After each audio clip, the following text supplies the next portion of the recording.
अस्सलाम वालेकुम, आप देख रहे हैं सिटी 92 न्यूज। शामिल करते हैं आज की इलाकाई और बैनुल अक़वामी खबरों का।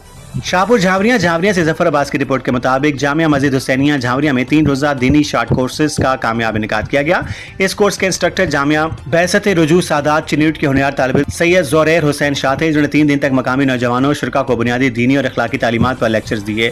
कोर्स के खिताम पर एक पुरवकार तकरीब का इनेकाद किया गया, जिसके मेहमान खुसूसी मारूफ आलिम दीन मौलाना सैयद फयाज हुसैन नजफी थे। उन्होंने कोर्स मुकम्मल करने वाले तमाम शुरा की हौसला अफजाई की और इनमें तारीफी सर्टिफिकेट्स तकसीम किए। अपने खिताब में मौलाना सैयद फयाज हुसैन नजफी ने ऐसे शॉर्ट कोर्सेज की अहमियत पर जोर देते हुए कहा कि मौजूदा दौर में नौजवान नस्ल को दीन से जोड़ने के लिए ऐसी काविश वक्त की अहम जरूरत है। इस मौके पर इलाके के मुमताज समाजी और मजहबी शख्सियात ने शिरकत की। तकरीब में मौजूद मुअज़्ज़िज़ीन में सैयद मुनीर हुसैन शाह, मेहर फ़खर अब्बास झावरी, डॉक्टर जफर अब्बास भट्टी, तनवीर हुसैन साकी और सैयद मजहर हुसैन शाह शामिल थे। तमाम मुअज़्ज़िज़ीन ने कोर्स के बेहतरीन इनेकाद पर इंतजामी और सैयद ज़ोरैर हुसैन शाह को मुबारकबाद पेश की और इस अज़्म का इजहार किया कि मुस्तकबिल में भी ऐसे इस्लाही प्रोग्राम्स का सिलसिला जारी रखा जाएगा। रिपोर्ट जफर अब्बास से, ऐसी रिपोर्टर शाहपुर झावरिया।